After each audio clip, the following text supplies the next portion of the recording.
"Please dance with me before he sees," she whispered, not knowing the man was her new millionaire. She knew she shouldn't have come tonight, but here she was. Christina Vey adjusted the thin strap of her midnight blue dress for the third time in 10 minutes, her dark eyes scanning the opulent ballroom of the Plaza Hotel. Crystal chandeliers cast warm golden light over New York's elite, their laughter mixing with the soft jazz ensemble in the corner. Everything screamed luxury, from the white orchid centerpieces to the champagne flowing like water. At 28, Christina had learned to navigate these events with professional grace. Her job as a marketing consultant for luxe events demanded it, but tonight felt different. Tonight, her heart hammered against her ribs like a caged bird desperate for freedom. Just 3 hours, she reminded herself, smoothing her hands over the silk fabric that hugged her curves. Smile, network, leave. Her rich mahogany skin glowed under the chandelier light, and her natural hair was swept into an elegant updo that showcased the graceful line of her neck. She'd chosen this dress carefully, sophisticated yet striking, the deep blue complementing her warm undertones. But no amount of careful preparation could have readied her for what happened next. "Christina," the voice made her blood freeze. Slowly she turned. No, not here, not tonight. Blake Hoffman stood 10 feet away, his arm wrapped around a petite blonde in a designer gown that probably cost more than Christina's monthly rent. His smile was the same one that had once made her believe in forever.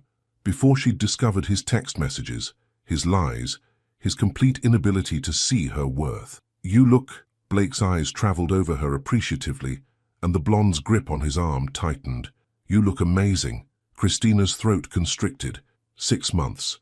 6 months since she'd ended things, since she'd promised herself never again to waste time on someone who couldn't appreciate what he had. 6 months of rebuilding, of learning to love herself again, of creating boundaries as strong as steel. And here he was, looking at her like she was dessert while his new girlfriend stood right beside him. "Blake," her voice came out steadier than she felt. "Congratulations on—" She gestured vaguely at the blonde, whose smile could have cut glass. "This is Tiffany," Blake said, seemingly oblivious to the tension crackling in the air. "Tiffany, this is Christina. We used to date," Christina finished, her professional mask sliding into place. "It's lovely to meet you, Tiffany." The blonde's laugh was sharp as broken crystal. "Oh, you're that Christina. Blake's told me so much about you." "I bet he has." Christina's hands began to tremble, with anger, with humiliation, with the sudden urge to flee this marble and gold prison. The walls felt like they were closing in, the laughter around them turning into white noise. That's when instinct took over. Without thinking, she turned to the nearest man, tall, broad-shouldered, with his back to her as he spoke quietly into his phone. She reached out, her fingers barely grazing the expensive fabric of his charcoal suit. "Excuse me," she whispered, her voice barely audible over the music. "I'm so sorry, but could you please dance with me before he sees me fall apart?" The man ended his call and turned around. Oh, Christina's breath caught in her throat.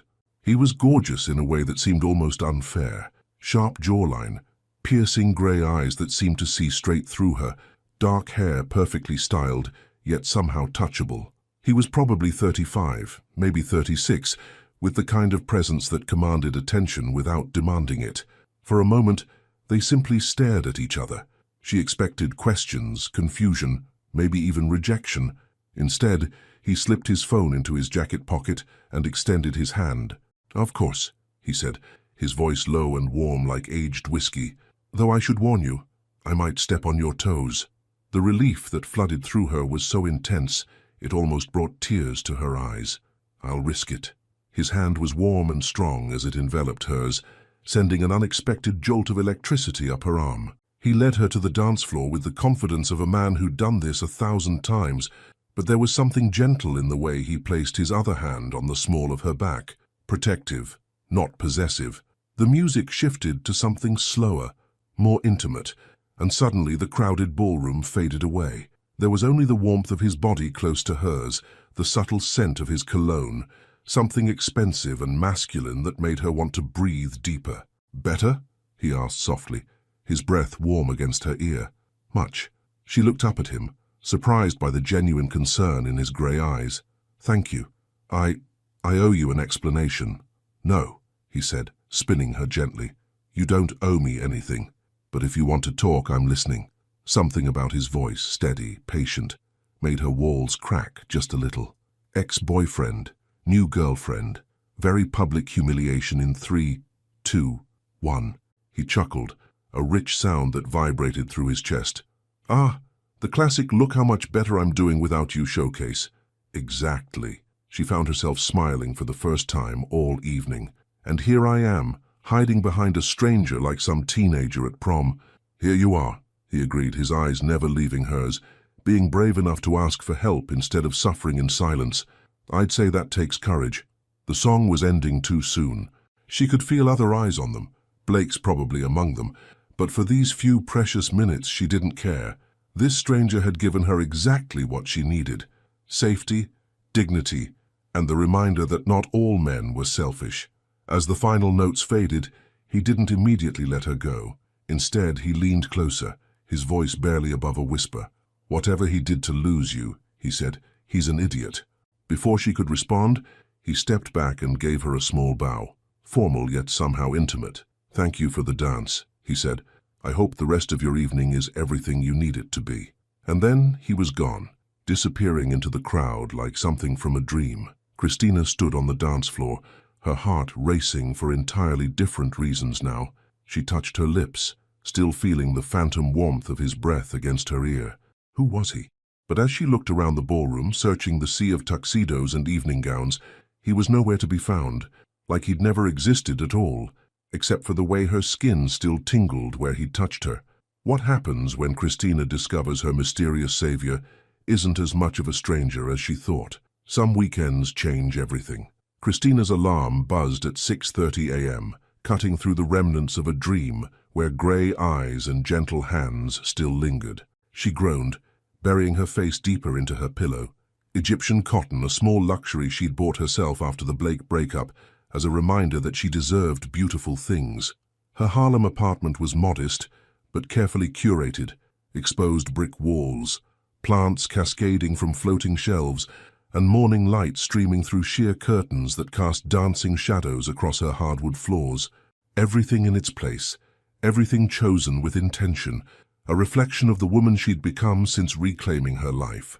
But this morning, even her perfectly organized space couldn't quiet the restless energy humming beneath her skin. 3 days.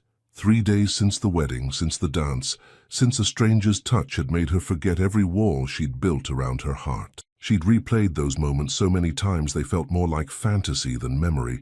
The warmth of his hand on her back, the way he'd looked at her like she was the only person in that crowded ballroom. Get it together, Christina. She pulled herself from bed, her silk nightgown clinging to her curves as she padded to the bathroom. He was just being kind. You'll probably never see him again.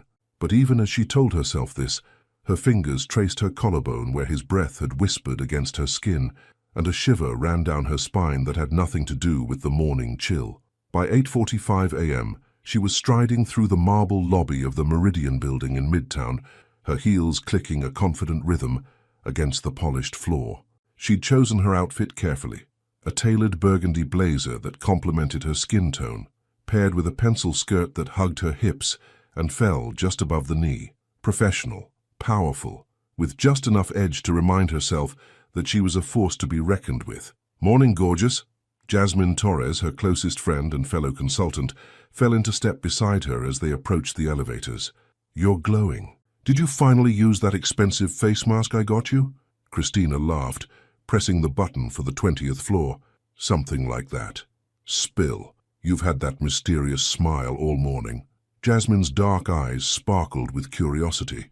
At 26, she was all curves and confidence, with the kind of infectious energy that made clients fall in love with their events before they even started planning. There's nothing to spill, Christina protested, but she could feel heat creeping up her neck.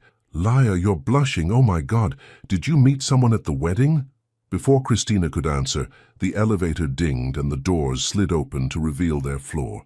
A bustling open-plan office with floor-to-ceiling windows overlooking Central Park. Luxe Events occupied the entire 20th floor, and the morning energy was already electric, with ringing phones and animated conversations about upcoming galas and corporate launches. Ladies and gentlemen, their boss, Richard Thorne, clapped his hands from the center of the office. Conference room, 5 minutes. I want everyone to meet our new CEO. Christina's stomach dropped. New CEO. She'd heard rumors that the company was being acquired, but she'd assumed it was just corporate gossip. As one of their top consultants, she thought she would have been informed about something this significant. Did you know about this? She whispered to Jasmine as they made their way to the glass-walled conference room. Jasmine shook her head, looking equally surprised. Richard's been acting weird all week, but I thought it was just stress from the Bennett wedding. They filed into the conference room along with the rest of the team, 15 of New York's most talented event consultants, all buzzing with nervous energy. Christina took a seat near the back, smoothing her skirt and trying to ignore the way her pulse had started racing. Change is good, she reminded herself. You've handled bigger surprises than this. Richard stood at the front of the room, his usually perfect silver hair slightly disheveled. As you all know, Lux Events has been growing exponentially over the past 2 years. We've reached a point where we need fresh leadership, new vision. He paused, glancing toward the door. Someone with the experience and resources to take us to the next level. The door opened. Time stopped. No. Anderson Mack stepped into the conference room, and Christina's world tilted on its axis. Gone was the formal tuxedo from Saturday night, replaced by a charcoal gray suit that fit him like it had been crafted specifically for his broad shoulders and lean frame. His dark hair was perfectly styled, his gray eyes scanning the room with the confidence of a man who owned everything he surveyed. But when his gaze found hers, she saw the exact moment recognition hit him. His steps faltered, just for a heartbeat, and something flickered across his features. Surprise? Amusement? Heat? Everyone, Richard continued, oblivious to the silent earthquake happening in the back of the room. I'd like you to meet Anderson Mack, CEO of Mack Enterprises, and now the majority owner of Lux Events. Anderson's lips curved into the barest hint of a smile as he stepped forward. Thank you, Richard. I'm excited to work with such a talented team. His voice was exactly as she remembered, smooth, confident, with an undertone that seemed to vibrate through her bones. Christina couldn't breathe, couldn't think, could only stare as the man who'd saved her Saturday night, who'd held her with such gentle strength, who'd whispered reassurances against her ear, introduced himself as her new boss. Of course this would happen to her. I believe in getting to know my team personally, Anderson continued, his eyes moving around the room, but somehow always returning to her. So over the next few weeks, I'll be scheduling one-on-one meetings with each of you. I want to understand your strengths, your goals, and how we can grow together. Jasmine leaned over and whispered, Holy shit, he's gorgeous. Did you see the way he looked at you? Christina's cheeks burned. Yes, she had definitely seen. I'll let Richard handle the logistics, Anderson said, but I wanted to personally thank you all for the warm welcome. I have a feeling we're going to accomplish incredible things together. As the meeting dispersed, Christina remained frozen in her chair, watching as her colleagues introduced themselves to Anderson. He was gracious with everyone, shaking hands, asking thoughtful questions, making the kind of small talk that put people at ease. But every few seconds his gaze would drift back to her, and she felt that same electric jolt that had coursed through her when they danced. This is a disaster. She stood abruptly, gathering her things with shaking hands. She needed air, space, time to process the fact that her mystery man was now her boss, and that the professional boundaries she'd spent years perfecting were about to be tested in ways she'd never imagined. Christina, his voice stopped her, just as she reached the door. She turned slowly, her heart hammering against her ribs. The conference room had emptied except for them, and suddenly the spacious area felt impossibly intimate. Mr. Mack, she said, proud of how steady her voice sounded. Anderson, he corrected, taking a step closer. I think we're past formalities, don't you? She lifted her chin, meeting his gaze directly. Are we? Because from where I'm standing, the situation has become significantly more complicated. His smile was slow and devastating. Complicated. Yes, I suppose that's one word for it. The silence stretched between them, charged with unspoken possibilities and very spoken complications. Christina could smell his cologne, the same scent that had made her want to breathe deeper Saturday night, and her body responded with the awareness that was entirely inappropriate for a workplace conversation. "I should get back to work," she said finally, taking a step toward the door. "Christina." Her name on his lips made her pulse stutter. "Saturday night. Thank you for trusting me with that dance." She paused, her hand on the door handle. When she looked back at him, his expression was softer, more vulnerable than she'd expected. "Thank you," she said quietly, "for not asking questions, even though I wanted to." The honesty in his admission sent heat flooding through her veins. "Even though you wanted to," she agreed. Another moment, another heartbeat of possibility hanging in the air between them. Then she opened the door and walked away, leaving Anderson standing alone in the conference room, watching her go with an expression that promised their story was far from over. Because some coincidences are too perfect to be anything but destiny. The hardest part about wanting someone you can't have is pretending you don't. 2 weeks had passed since Anderson Mack walked into her life and turned everything upside down.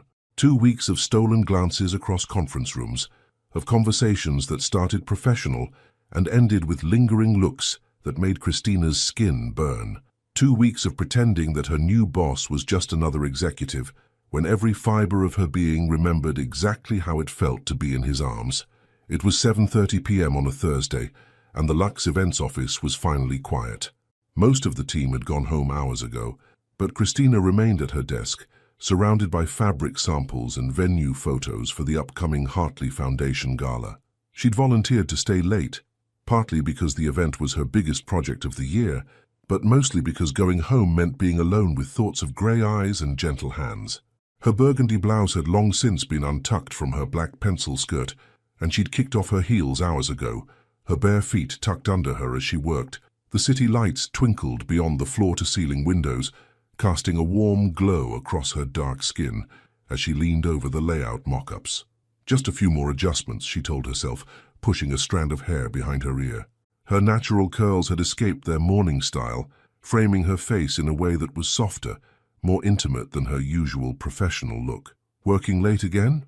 The voice made her jump, her heart immediately racing. She looked up to find Anderson standing in the doorway of her cubicle, his suit jacket gone, his tie loosened, the top button of his white shirt undone. He looked tired but still devastatingly handsome, his dark hair slightly mussed, as if he'd been running his fingers through it. "Mr. Mack." She straightened in her chair, suddenly aware of how disheveled she must look. "I didn't realize you were still here." "Anderson," he corrected gently, stepping closer, "and I could say the same about you. It's almost 8 o'clock. The Hartley Gala is next month. I want everything perfect." She gestured to the chaos surrounding her desk. Color swatches, lighting plans, menu proposals. "Mrs. Hartley is particular." Anderson's lips quirked into a smile. "That's a diplomatic way of putting it. I've dealt with her before. She once made a florist cry because the roses were the wrong shade of pink." Despite herself, Christina laughed. "You've met her?" "Unfortunately." He moved closer, close enough that she could smell his cologne, close enough to see the way his shirt stretched across his broad chest. "She tried to buy my building last year, spent 3 hours listing everything that was wrong with the lobby marble. And did you sell? Do I look like a man who's easily intimidated by particular women?" His grey eyes sparkled with amusement, but there was something deeper there, something that made her pulse quicken. No, she thought, taking in his confident stance, the way he seemed to fill the space around her desk with his presence.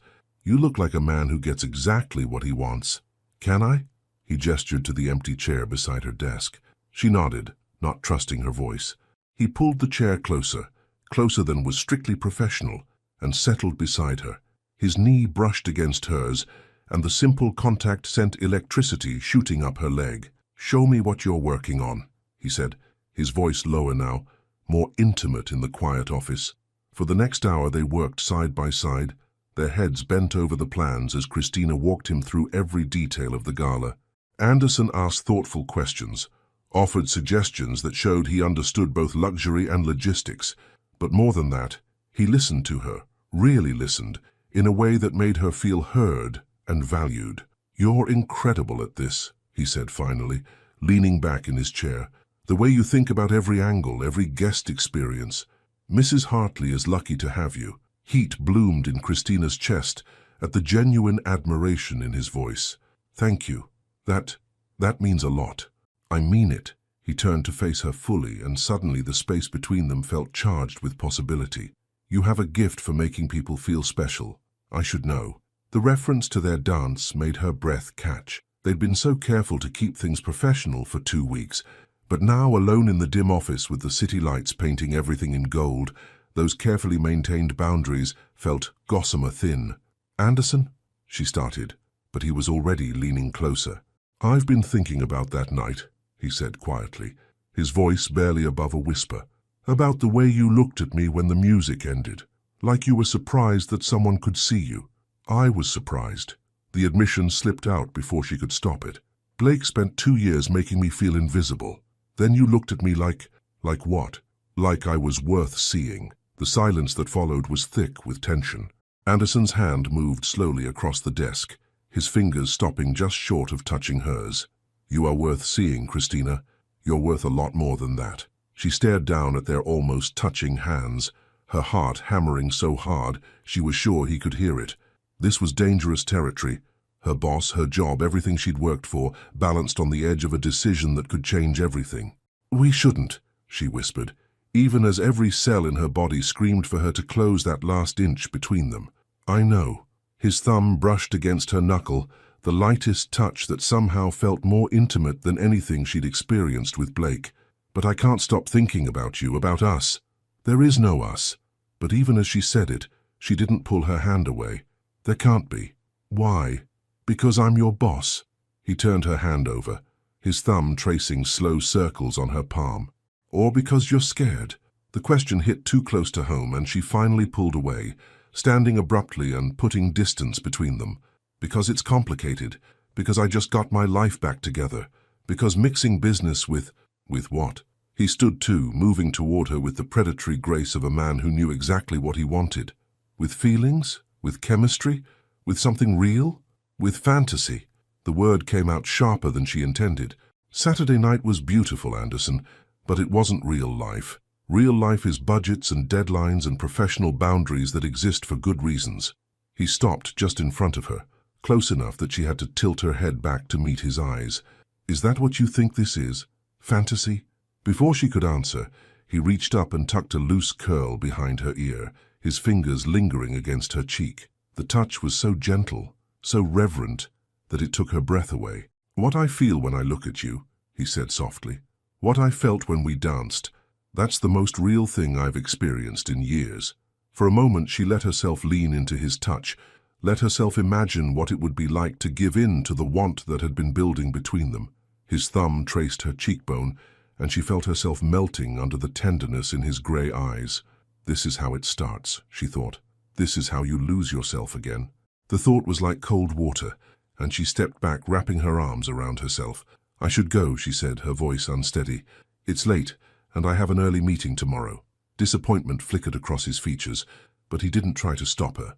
"Of course, let me walk you to your car. I take the subway. Then let me drive you home."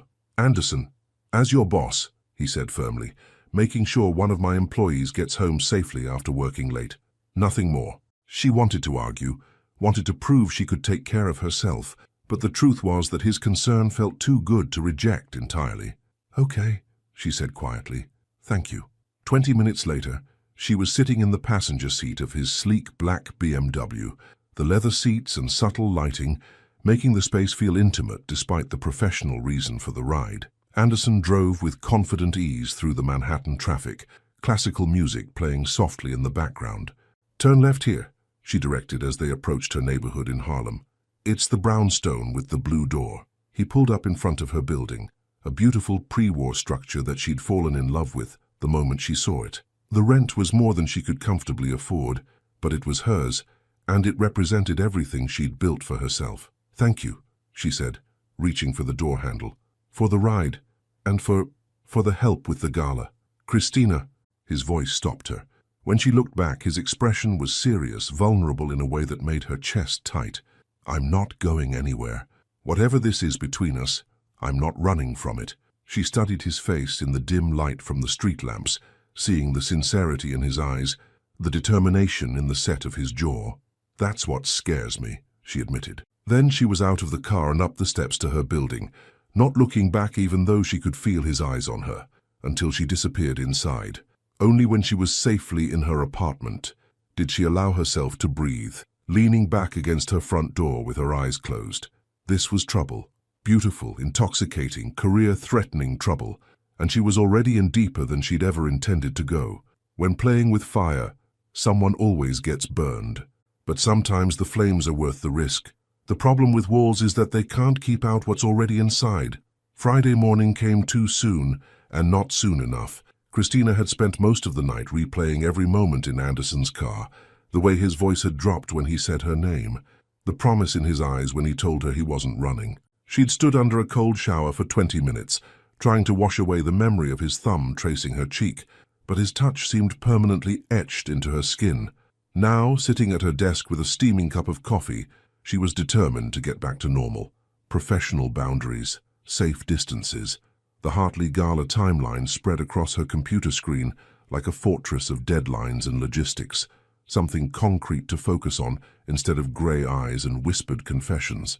"Girl, you look like you haven't slept in days." Jasmine appeared beside her desk, perching on the edge with her usual morning energy. She wore a bright yellow dress that complemented her warm skin tone, her long black hair pulled into a sleek ponytail. "Late night with the gala plans again?" "Something like that." Christina kept her eyes on her screen, not trusting herself to maintain eye contact. "Or maybe late night thinking about our gorgeous new CEO." Jasmine's voice dropped to a conspiratorial whisper. "Because, honey, the way that man looks at you is not appropriate for the workplace." Christina's coffee cup froze halfway to her lips. "What do you mean?" "I mean he watches you like a man starving and you look at him like you want to climb him like a tree." Jasmine grinned at Christina's shocked expression. "What? I'm observant. It's my job to notice chemistry." "You're imagining things," Christina protested, but heat was already creeping up her neck. "Am I? Because yesterday when he walked past your desk, you literally stopped breathing. And don't get me started on the way he said your name in the meeting, like it tasted good in his mouth. God, was it that obvious?" Christina buried her face in her hands. "Jazz, this can't happen. He's my boss. This job means everything to me." "I know, baby." Jasmine's voice softened, and she reached over to squeeze Christina's shoulder. "But maybe sometimes the best things come from the places we least expect." Before Christina could respond, a familiar voice cut through the morning chatter. "Good morning, ladies." Anderson's voice sent that familiar jolt through Christina's system. She looked up to find him standing beside her desk, immaculate in a navy suit that made his eyes look like storm clouds. His hair was perfectly styled, but she could see the slight shadows under his eyes that suggested he'd slept as poorly as she had. "Mr. Mack!"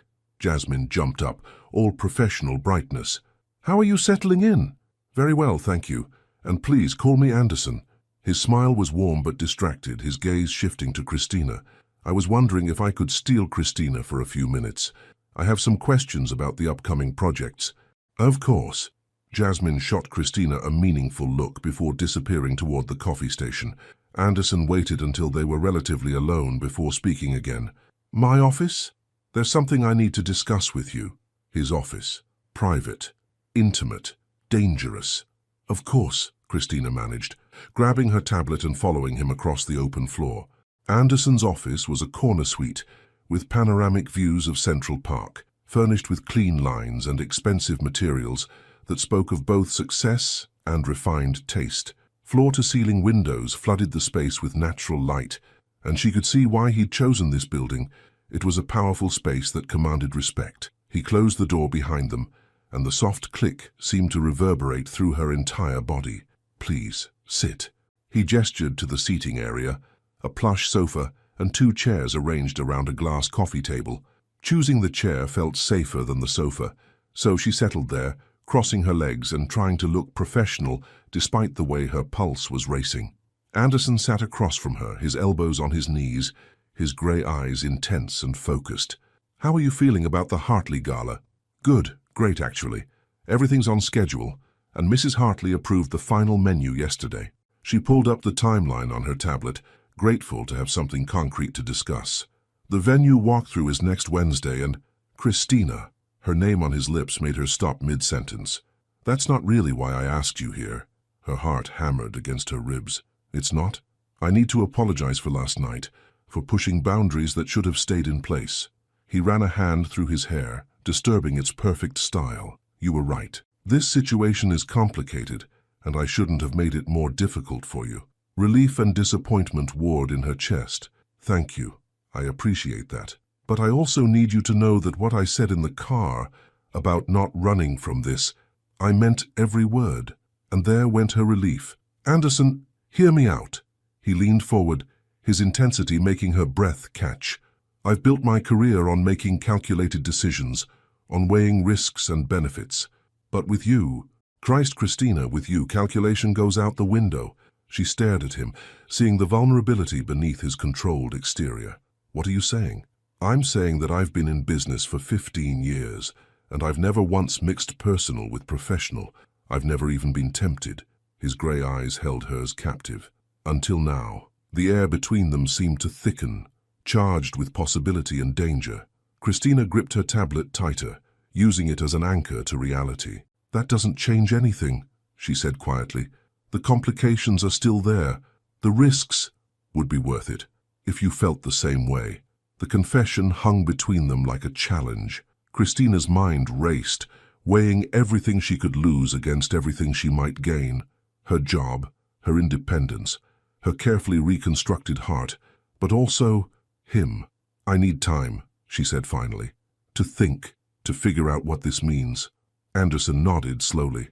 I understand. And while you're thinking, he reached for a folder on the coffee table. I have a proposition, a business proposition, he added quickly, seeing her expression. What kind of proposition? There's a potential client in Vermont, luxury mountain resort, looking to host corporate retreats and high-end weddings. They want someone to come up, assess their facilities, make recommendations for event capabilities. He handed her the folder. It's a big contract, could be huge for the company. Christina opened the folder, scanning the details. It was exactly the kind of project she excelled at, complex, challenging, with endless creative possibilities. This looks amazing. When would they need the consultation? Next weekend, 3 days, all expenses paid.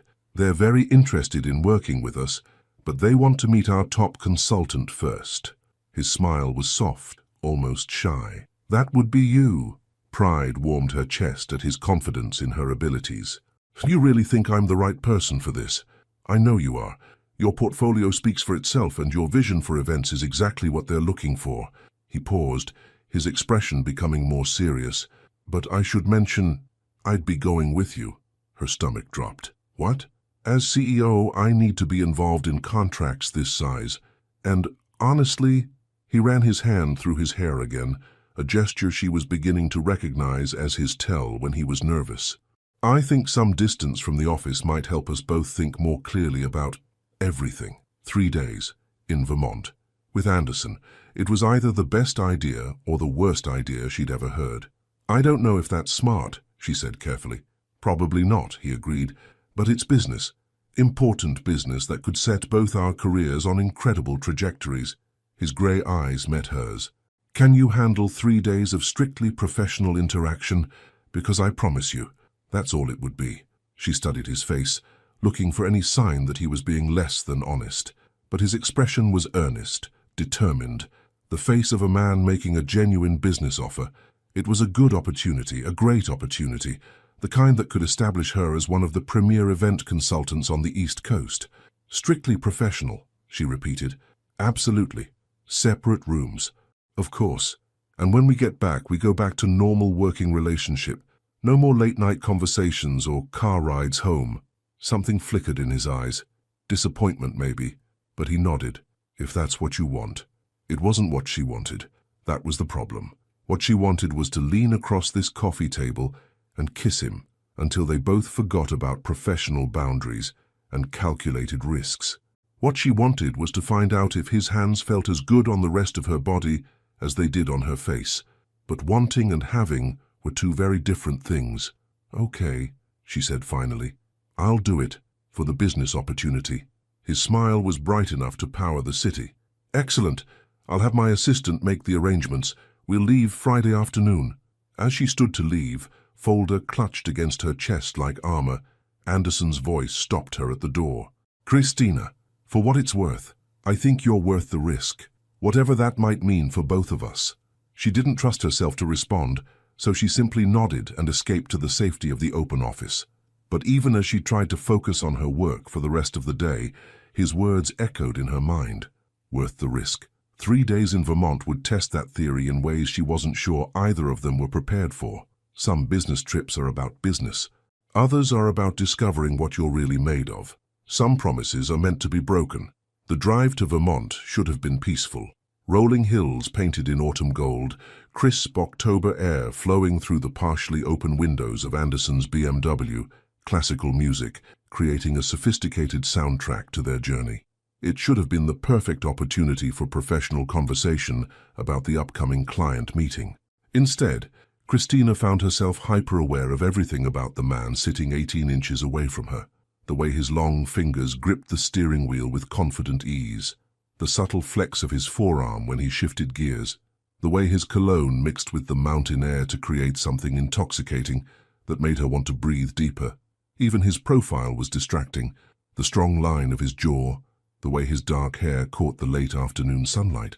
3 days, she reminded herself for the 100th time since leaving Manhattan 4 hours ago. Strictly professional. You can handle 3 days. "The resort is just around this bend," Anderson said, his voice cutting through her internal pep talk. "According to the GPS, anyway." Christina looked up from her tablet, where she'd been pretending to review the client notes, and gasped. The Willowbrook Mountain Resort spread before them, like something from a fairy tale. A massive stone and timber lodge nestled against the backdrop of mountains dressed in fall splendor. The main building was elegant yet rustic, with expansive terraces and floor-to-ceiling windows that promised breathtaking views from every room. "Oh my God," she breathed, pressing her hand against the passenger window. "Anderson, this is incredible." He smiled at her reaction, and she felt that familiar flutter in her stomach. "Wait until you see the event spaces. The photos they sent don't do them justice." As they pulled up the circular drive, Christina could already see the potential. The outdoor ceremony site overlooking the valley, the grand ballroom with its soaring ceilings and rustic chandeliers, the intimate dining spaces perfect for rehearsal dinners or corporate gatherings. This could be huge, she thought, her professional excitement temporarily overriding her personal anxiety. This could change everything for the company. A valet approached their car as Anderson put it in park. "Welcome to Willowbrook," the young man said with a genuine smile. "Mr. Mack and Ms. Vey, I presume." "That's us," Anderson confirmed, handing over the keys. "Are we checking in at the main desk?" "Actually, Mr. Hendricks asked me to escort you directly to him. He's waiting in the maple room with some champagne to welcome you properly." James Hendricks, Christina remembered from their correspondence. The resort owner who'd inherited the property from his grandfather and was determined to transform it into Vermont's premier luxury destination. She'd spoken with him several times over the phone, and his passion for the project had been infectious. They followed the valet through the magnificent lobby, all exposed beams and natural stone, with a massive fireplace crackling in the center and comfortable seating areas that invited guests to linger. The space managed to feel both grand and intimate, luxurious yet welcoming. "Christina, Anderson!" A tall man with silver hair and kind eyes approached them with arms outstretched. James Hendricks was exactly as she'd pictured, distinguished, warm, with the kind of presence that made you feel like you'd been friends for years. "Welcome, welcome. How was the drive?" "Beautiful," Christina said, accepting his enthusiastic handshake. "The fall foliage is spectacular. Perfect timing. We're at peak color this week." James gestured for them to follow him toward a smaller sitting area near the windows. "I can't tell you how excited we are about this partnership possibility. When I saw your portfolio, Christina, I knew immediately that you understood what we're trying to create here." Pride warmed her chest at his words. "Your vision for the resort is extraordinary, Mr. Hendricks. The blend of rustic charm and luxury amenities, it's exactly what high-end clients are looking for." "Please call me James, and yes, that's precisely what we're after. Grandfather built this place as a simple mountain retreat, but I can see so much more potential." His eyes lit up as he spoke, and Christina found herself caught up in his enthusiasm. They settled into comfortable leather chairs arranged around a coffee table laden with local cheeses, fresh fruit, and yes, champagne chilling in an elegant ice bucket. Through the panoramic windows, the mountain vista was painted in shades of amber and crimson that seemed almost too beautiful to be real. "This is Dom Perignon," James said, popping the cork with practiced ease. "A little celebration of what I hope will be the beginning of a very successful partnership." As he poured the champagne, Christina caught Anderson watching her with an expression she couldn't quite read. There was pride there, certainly. He looked pleased by James's obvious appreciation of her work. But there was something else, something warmer and more personal that made her pulse quicken. "Professional," she reminded herself, accepting her champagne flute. "We're here for business." "So," James continued, settling back in his chair, "I thought we'd start with a tour this evening, just the highlights, then do a more comprehensive walkthrough tomorrow. We have the bridal suite set up for viewing, the ballroom is decorated for a mock ceremony, and I've arranged for our executive chef to prepare a tasting menu that showcases what we can offer for events." "That sounds perfect," Anderson said, his CEO voice smooth and confident. "Christina has some excellent ideas for maximizing your event potential, and I'm excited to see how they align with your vision." The next hour passed in animated discussion about capacities and logistics, seasonal considerations and marketing strategies. Christina found herself in her element, sketching possibilities and asking detailed questions, while James responded with infectious enthusiasm. Anderson contributed thoughtful insights about business development and long-term growth potential, and she was struck by how seamlessly they worked as a team. "This is why he's successful," she thought, watching him listen intently to James's concerns about competing with established venues. "He doesn't just make decisions, he understands people." "Well," James said finally, glancing at his watch, "it's nearly 6.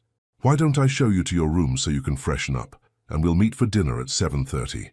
The Sunset Terrace has the best views on the property." "That sounds wonderful," Christina said, gathering her things. James led them to the main desk, where an efficient young woman named Sophie checked them in with professional warmth. "Miss Vey, you're in the Aspen suite on the 3rd floor," she said, handing over an old-fashioned brass key. "And Mr. Mac, you're in the Birch suite just down the hall." "Just down the hall." Christina's stomach fluttered with an emotion she refused to analyze. "The elevator is just there," Sophie continued, "and if you need anything at all, please don't hesitate to call the front desk." The elevator ride to the 3rd floor was silent, charged with an awareness that seemed to intensify in the enclosed space. Anderson's reflection in the polished brass doors showed her his profile, the strong line of his shoulders beneath his jacket, the way his hands hung relaxed at his sides. "Get it together," she told herself, as the elevator dinged softly and the doors opened. The hallway was elegantly appointed with rich burgundy carpet and tasteful artwork featuring local landscapes. Christina's suite was the first door, Anderson's the 3rd. Close enough that she'd be acutely aware of his presence, but far enough to maintain the illusion of propriety. "I'll see you at dinner," she said, her key suddenly feeling heavy in her hand. "Christina." Her name stopped her as she reached her door. When she turned, Anderson was standing in front of his suite, his grey eyes serious. "You were incredible in there, with James. This is exactly the kind of project that's going to establish you as one of the premier consultants in the industry." The genuine admiration in his voice made her chest tight with emotion. "Thank you. That means everything, coming from you. I mean it. Watching you work, seeing how you think through problems and create solutions. It's remarkable." They stood there in the hallway, separated by 20 feet and 1,000 unspoken possibilities. The professional praise felt like a lifeline, something safe and appropriate to focus on, instead of the way her body responded to his presence. "I should get ready for dinner," she said finally. "Of course, I'll see you at 7:30. But neither of them moved. The silence stretched between them, filled with everything they weren't saying, everything they were trying not to feel. Finally, Anderson cleared his throat. "Strictly professional," he said, but his voice was rougher than usual. "Strictly professional," she agreed, though the words felt like a lie on her lips. She escaped into her suite and leaned against the closed door, her heart racing. The room was beautiful, exposed stone walls, a massive 4-poster bed draped in luxurious linens, a fireplace already crackling with warmth. French doors opened onto a private balcony that overlooked the valley, where the last light of day was painting the mountains in shades of purple and gold. 3 days, she reminded herself again, moving toward the window. You can maintain professional boundaries for 3 days. But as she looked out at the romantic mountain landscape, as she thought about dinner on the sunset terrace, and the way Anderson had looked at her in the hallway, she was beginning to suspect that some promises were impossible to keep, especially when you didn't really want to keep them in the first place. In the mountains, it's easy to lose your way. The question is, do you want to be found? Some dinners are about business. Others are about surrendering to what you've been fighting. Christina stood before the full-length mirror in her suite, smoothing her hands over the emerald green wrap dress she'd chosen for dinner, the silk fabric draped elegantly across her curves, the color bringing out the warm undertones in her dark skin. She'd left her natural hair in soft curls that framed her face, and the subtle makeup she'd applied emphasized her dark eyes and full lips. Professional dinner, she reminded herself, adjusting the delicate gold necklace at her throat. Business discussion, nothing more. But even as she told herself this, she couldn't ignore the flutter of anticipation in her stomach or the way her pulse quickened at the thought of seeing Anderson again. The sunset terrace was on the resort's top floor, accessed by a glass elevator that offered breathtaking views of the mountain landscape. As the doors opened, Christina's breath caught in her throat. The terrace was magical, an open-air dining space with elegant tables scattered among twinkling fairy lights and carefully placed heaters that kept the October evening comfortable. But it was the view that truly stole her breath. The entire valley spread before them, painted in the golden light of the setting sun. "Miss Vey," James appeared at her elbow, resplendent in a navy blazer and warm smile. "You look absolutely stunning. That color is magnificent on you." "Thank you, James." "This place is—" She gestured helplessly at the view. "There are no words. Wait until you see it in full sunset. We timed dinner perfectly." He guided her toward a corner table where Anderson was already seated, rising smoothly as they approached. Oh, if she'd thought Anderson was handsome in his business suits, seeing him in evening wear was almost overwhelming. He wore a charcoal grey jacket over a white shirt, no tie, the top button undone in a way that was both elegant and slightly undone. His dark hair was perfectly styled, and when his grey eyes met hers, she felt that familiar jolt of electricity. "Christina," he said softly, his voice carrying a warmth that seemed to caress her name. "You look beautiful." Heat bloomed in her cheeks. "Thank you. You clean up pretty well yourself." His smile was slow and devastating. "I try." James either didn't notice the charged moment between them or chose to ignore it, settling into his chair with characteristic enthusiasm. "I took the liberty of ordering a wine pairing with dinner. Our sommelier has excellent taste, and I wanted you to experience our full hospitality offerings." The next hour passed in a haze of exquisite food and animated conversation. The chef had outdone himself. Seared duck breast with a cherry reduction, local trout with herb butter, handmade pasta with wild mushrooms. Each course was accompanied by wines that complemented the flavors perfectly, and James regaled them with stories about the resort's history and his vision for its future.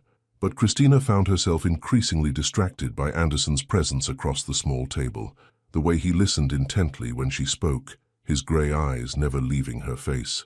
The way he asked thoughtful questions that showed he understood not just the business implications of her suggestions, but the creative passion behind them. The way his fingers moved as he gestured, making her remember how those hands had felt on her skin. "Focus," she told herself, taking perhaps her 4th sip of the incredible Pinot Noir. "This is work." "The wedding season here runs from May through October," James was saying, "though we're getting more inquiries about winter ceremonies. There's something magical about the mountains in snow. Winter weddings are having a moment," Christina agreed, grateful for the professional topic, "especially for couples who want something intimate and dramatic. The key would be making sure you have adequate indoor alternatives and heating solutions for outdoor elements." "Exactly what I was thinking," James said, his eyes lighting up. "We could do ceremony sites near the main lodge with those gorgeous picture windows as backup, and hot chocolate bars instead of cocktail hours. With local maple syrup and bourbon," Anderson added with a grin. "Very Vermont." They laughed, and Christina felt herself relaxing into the easy camaraderie. This was why she loved her job: the creative collaboration, the problem-solving, the moment when vision became reality. As the sun began to set, painting the sky in brilliant oranges and pinks, James excused himself to check on dessert preparations. "I'll be right back," he said. "Please enjoy the view. This is the best part of the evening." And suddenly Christina was alone with Anderson, as the world turned golden around them. The silence that fell between them wasn't uncomfortable, but it was charged with possibility. Anderson's eyes reflected the warm light of the setting sun, and she found herself unable to look away. "This is incredible," she said finally, gesturing toward the vista spread before them. "It is," he agreed, but he was looking at her, not the view. "Though I have to admit the scenery isn't what's captured my attention tonight." Her breath caught. "Anderson, I know, professional boundaries, but Christ, Christina, sitting here with you, watching you work your magic with James." He ran a hand through his hair, disturbing its perfect style. "You're remarkable, not just professionally, but what?" The question slipped out before she could stop it. "But everything. The way you think, the way you laugh, the way you get this little line between your eyebrows when you're concentrating." His voice was low, intimate in a way that made her pulse race. "The way you made me feel that night we danced, like I was exactly where I was supposed to be." The honesty in his voice, the vulnerability in his gray eyes, made her chest tight with emotion. "You can't say things like that." "Why? Because it's inappropriate? Because it complicates things?" He leaned forward slightly, his intensity making her breath shallow. "Or because it scares you?" "All of the above," she whispered. "It scares me too." The admission seemed to surprise him. "I've never felt anything like this before, Christina. This pull, this need to be near you, to make you smile, to protect you from anything that might hurt you." Her hands trembled as she reached for her wineglass. "This is exactly what we said wouldn't happen. I know. But sitting here with you, watching the sun set over the mountains..." He paused, his eyes searching her face. "Some things are bigger than our plans." The sun was sinking lower now, painting everything in warm gold and deep amber. The fairy lights twinkled like stars, and the mountain air carried the scent of pine and wood smoke. It was impossibly romantic, impossibly perfect, and Christina felt her carefully constructed walls beginning to crumble. "What are you asking me, Anderson?" "I'm asking you to stop running, to stop hiding behind professional boundaries and past hurts, and all the very logical reasons why this is complicated." His hand moved across the table, stopping just short of touching hers. "I'm asking you to take a chance on something real, and if it doesn't work out, if we destroy what we have professionally, then we'll deal with it together." His fingers finally closed over hers, warm and strong and achingly gentle. "But what if it does work out? What if we're missing something extraordinary because we're too afraid to try?" The touch of his skin against hers sent electricity shooting up her arm. She stared down at their joined hands, his thumb tracing slow circles on her knuckles in a gesture that was becoming beautifully familiar. "Christina." Her name was barely a whisper. "Look at me." When she lifted her eyes to his, the intensity she saw there nearly stole her breath. Want, need, something deeper than desire, something that spoke to parts of her heart she'd thought Blake had broken beyond repair. "I'm terrified," she admitted. "So am I." His smile was soft, vulnerable. "But I'd rather be terrified with you than safe without you." Before she could respond, James returned with a flourish, carrying a tray of what looked like the most decadent chocolate dessert she'd ever seen. "Dessert is served," he announced cheerfully. "Our signature chocolate souffle with Vermont maple ice cream." Anderson didn't immediately release her hand, and for a moment, the three of them formed a strange tableau, James beaming with hospitality pride, Christina and Anderson caught in a moment of raw honesty. Finally, Anderson pulled back, but his eyes never left her face. "This looks incredible, James. Thank you for such a perfect evening." "My pleasure entirely. I hope this is just the first of many collaborations." As they shared the rich dessert, conversation turned back to business logistics and timeline discussions. But underneath the professional chatter, Christina was acutely aware of Anderson's presence, of the promise in his eyes, of the decision that was crystallizing in her heart, despite every logical argument against it. When dinner finally ended, and James walked them back to the elevator, Christina felt like she was floating. The wine, the perfect food, the romantic setting, the weight of Anderson's confession, it all combined to create a dreamlike quality that made reality feel distant and malleable. "Thank you for an incredible evening," she told James as they reached the elevator. "Everything was perfect. Wonderful. Tomorrow we'll do the full facility tour and you can see everything in daylight. I think you're going to be amazed by the possibilities." The elevator ride to their floor was silent, but the air between them hummed with tension. When the doors opened, they walked slowly down the hallway, neither seeming eager to end the evening. At her door, Christina fumbled with the old-fashioned key, hyper-aware of Anderson standing just behind her, close enough that she could feel the warmth radiating from his body. "Christina." His voice was rough, uncertain. She turned to face him, her back against her door, her heart hammering against her ribs. He was so close she could see the flecks of silver in his grey eyes, could smell his cologne mixed with the mountain air. "What happens now?" she asked softly. "That depends." He reached up, his fingers barely grazing her cheek. "Are you still running?" She looked into his eyes, seeing the hope and fear and desire there, feeling the echo of all those emotions in her own chest. 3 weeks ago, she'd been content with her safe, controlled life. 3 weeks ago, she'd thought she had everything figured out. 3 weeks ago, she hadn't met Anderson Mack. "No," she whispered, "I'm not running anymore." His smile was like sunrise, slow and warming and full of promise. "Good," he said softly, "because I think this view is about to get even better."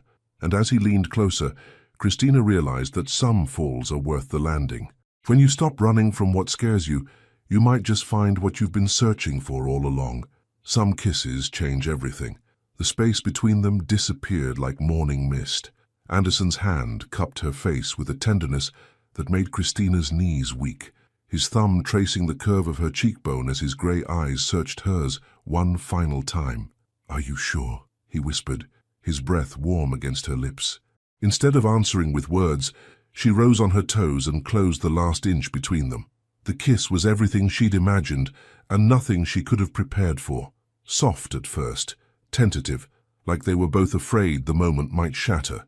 But when she sighed against his lips, when her hands found the lapels of his jacket, something ignited between them.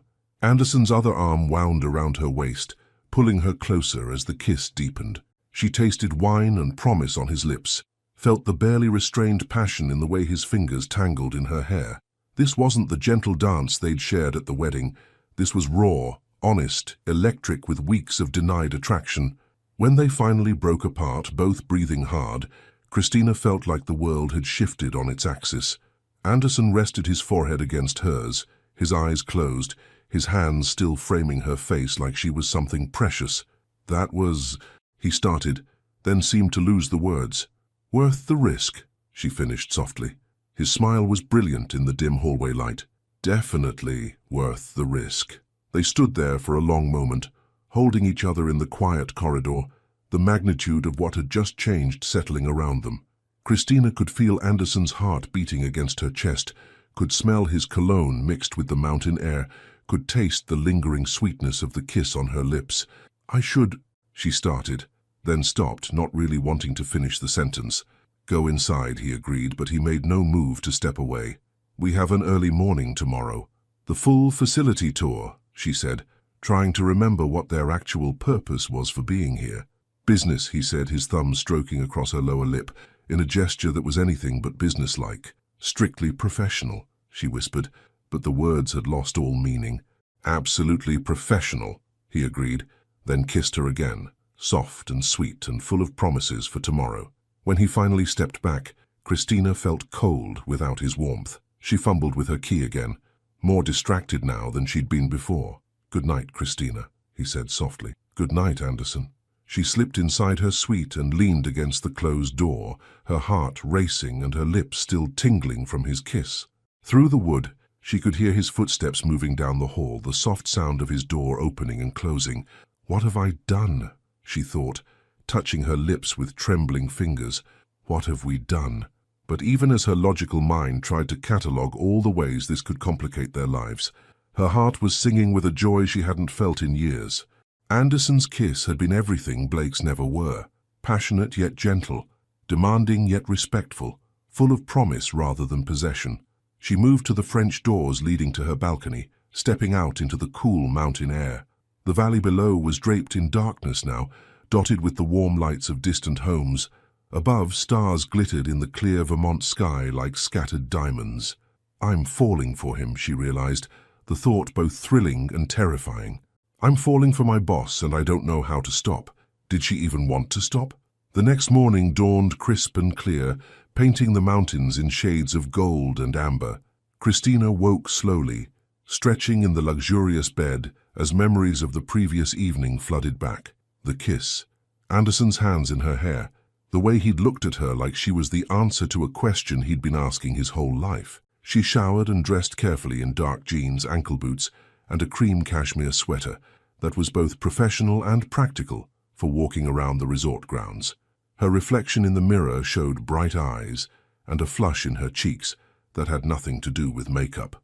Business, she reminded herself, applying a final coat of lip gloss. Today is about business. But when she met Anderson in the lobby 40 minutes later, business was the furthest thing from her mind. He was devastating in dark jeans and a forest green Henley that brought out his eyes, his hair slightly mussed in a way that made her want to run her fingers through it. "Good morning," he said, his voice warm and intimate, despite the public setting. "Good morning." She was proud of how normal she sounded, even though her pulse had kicked into overdrive the moment she saw him. "Sleep well?" There was something in his grey eyes, a heat, a promise, that made the innocent question feel loaded with innuendo. "Eventually," she said truthfully. She'd spent most of the night replaying their kiss, wondering what came next. Before he could respond, James appeared with his characteristic enthusiasm, dressed in hiking boots and a fleece jacket. "Good morning, you two. Ready for the grand tour? I thought we'd start with the outdoor ceremony sites, then work our way through the different indoor spaces." "Sounds perfect," Christina said, grateful for the professional focus. The next 3 hours were a whirlwind of possibilities. James led them through gardens that would be perfect for intimate ceremonies, showed them the lakeside pavilion, where couples could exchange vows with the water sparkling behind them, toured them through ballrooms that could accommodate everything from corporate retreats to lavish wedding receptions.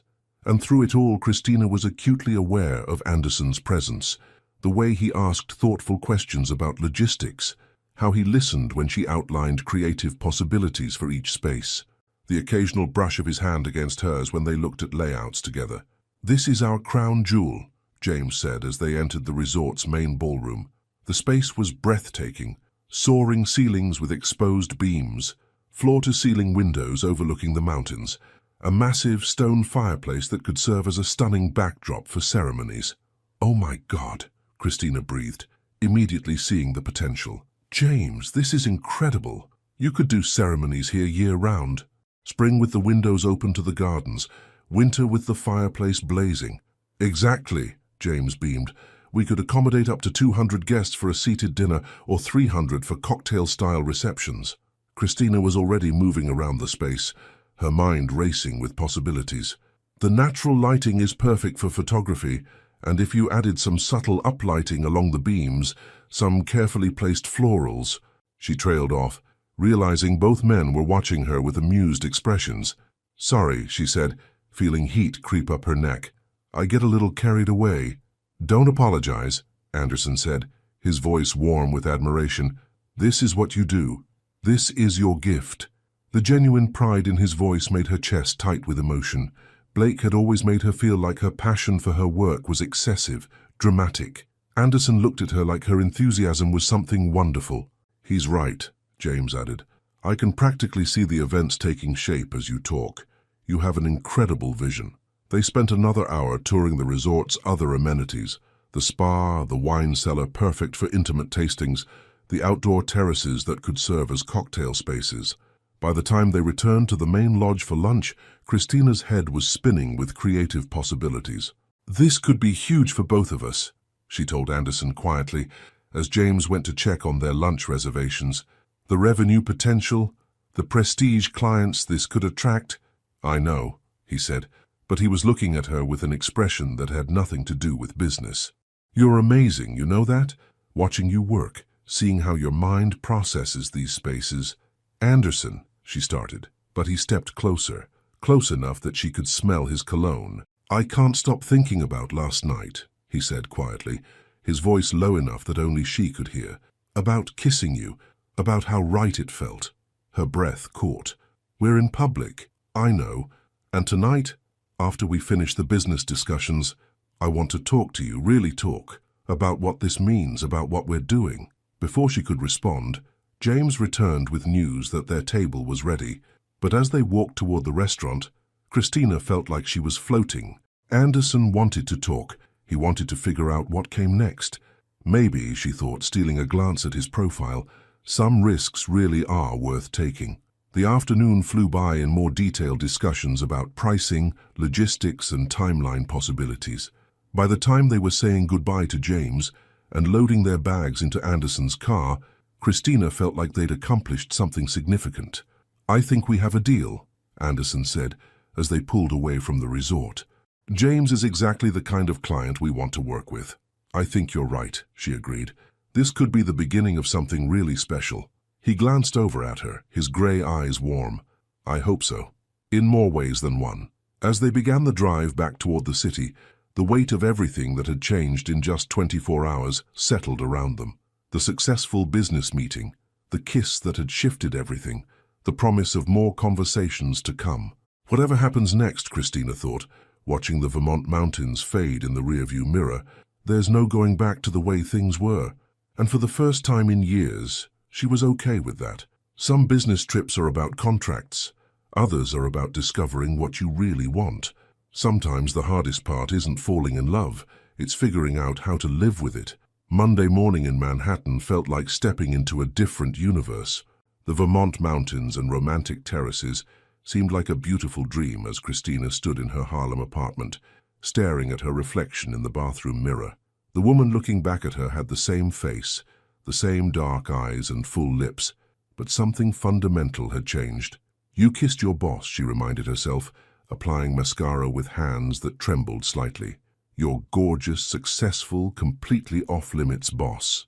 But even as her logical mind tried to catalogue all the ways this could complicate her carefully constructed life, her lips still tingled with the memory of Anderson's kiss, the way he'd held her face like she was precious, the promise in his grey eyes when he'd said they needed to talk. She'd chosen her outfit carefully, a tailored black dress with a burgundy blazer, professional yet flattering. If she was going to navigate this new reality, she needed armor that made her feel confident and in control.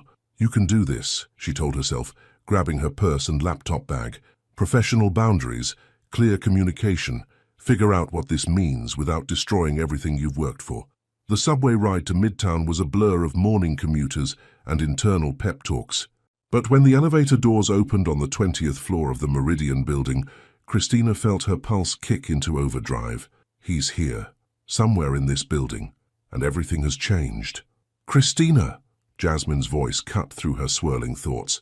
"Girl, you look amazing. Did Vermont agree with you?"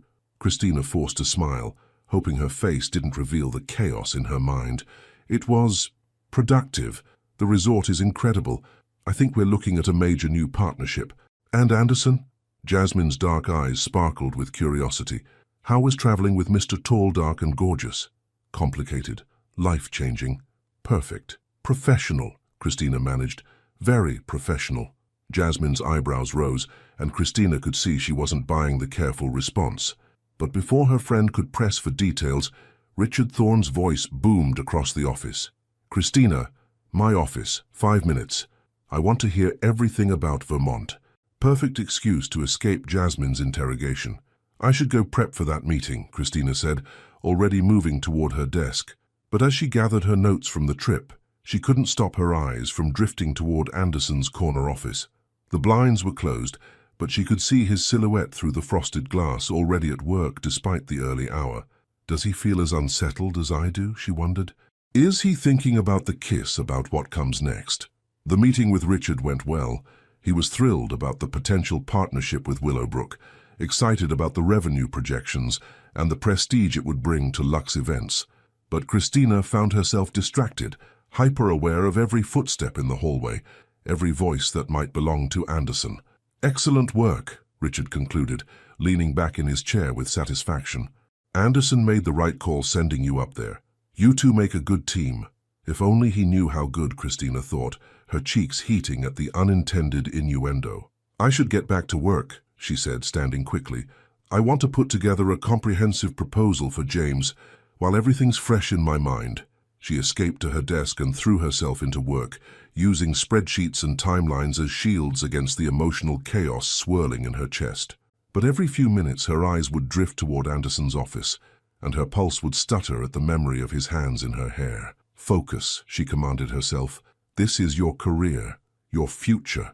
Don't let one kiss, no matter how perfect, derail everything you've built. But God, what a kiss it had been. At 11:30, her phone buzzed with a text from an unknown number. Lunch? We should talk. Her heart hammered against her ribs as she stared at the message. Part of her wanted to say yes immediately, to rush to wherever he wanted to meet, and figure out what this new reality looked like. But the rational part of her mind, the part that had learned hard lessons about mixing personal and professional, urged caution. She typed and deleted half a dozen responses before settling on, rain check? Crazy busy with the Vermont proposal. Maybe later this week. The response came back almost immediately. Of course. Take your time. We'll talk when you're ready. The understanding in his message made her chest tight with emotion.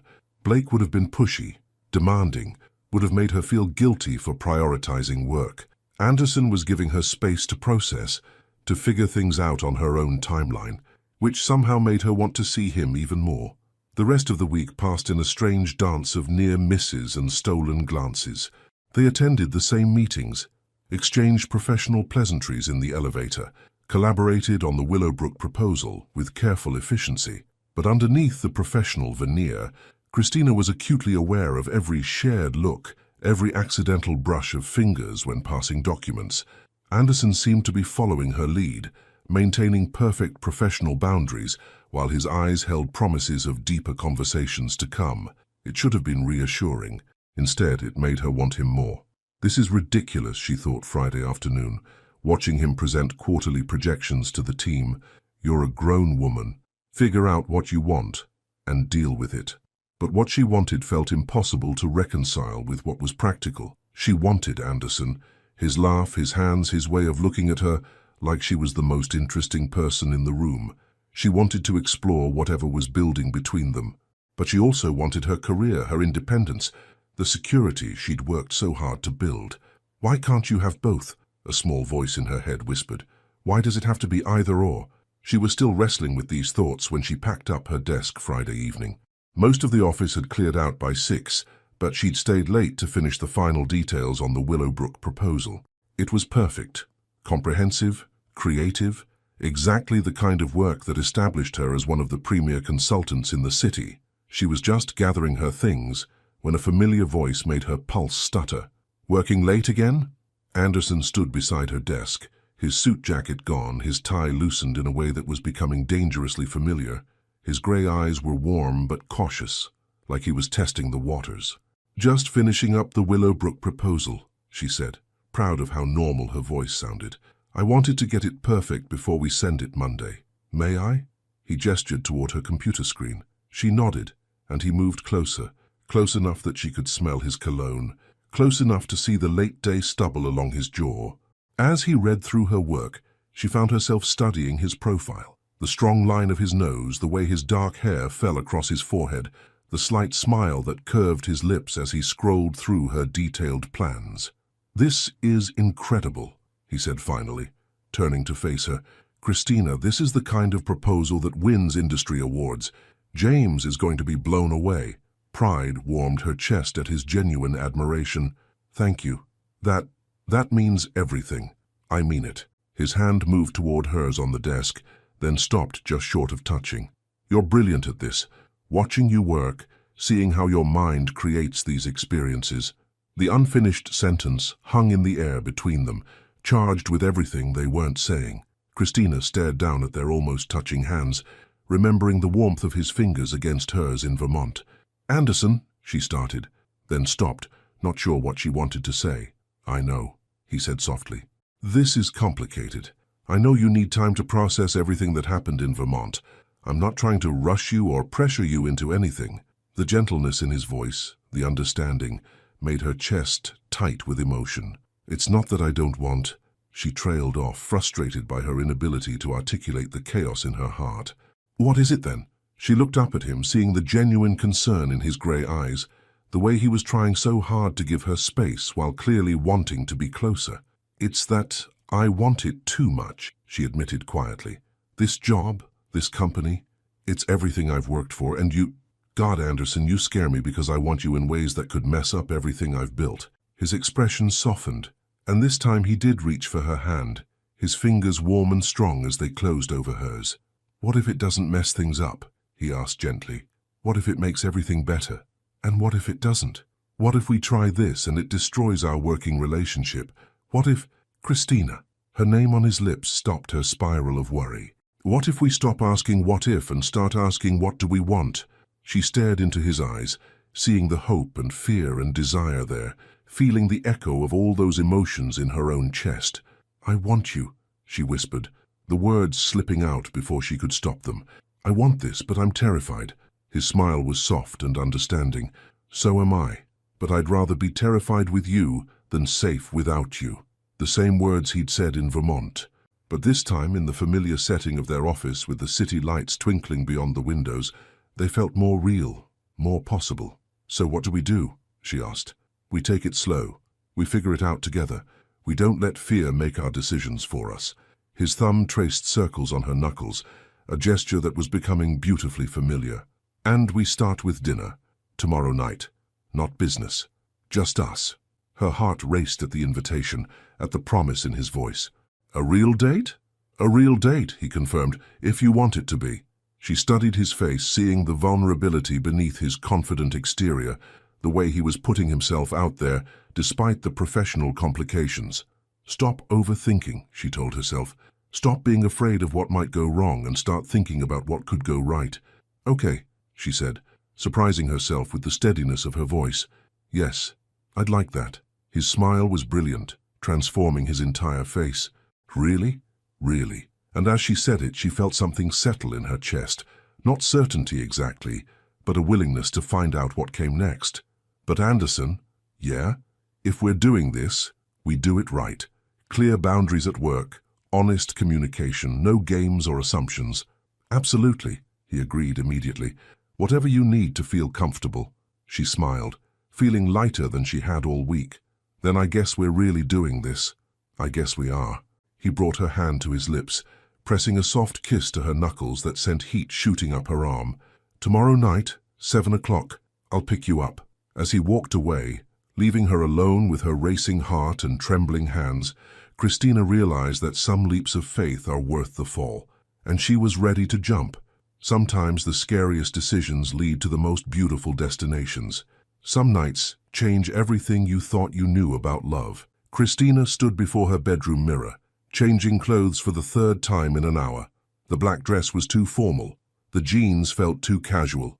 The burgundy wrap dress was perfect, but reminded her too much of their dinner in Vermont, and she wanted tonight to feel like a fresh start. Finally, she settled on a deep emerald silk blouse tucked into high-waisted black trousers, paired with her favorite heels and delicate gold jewelry.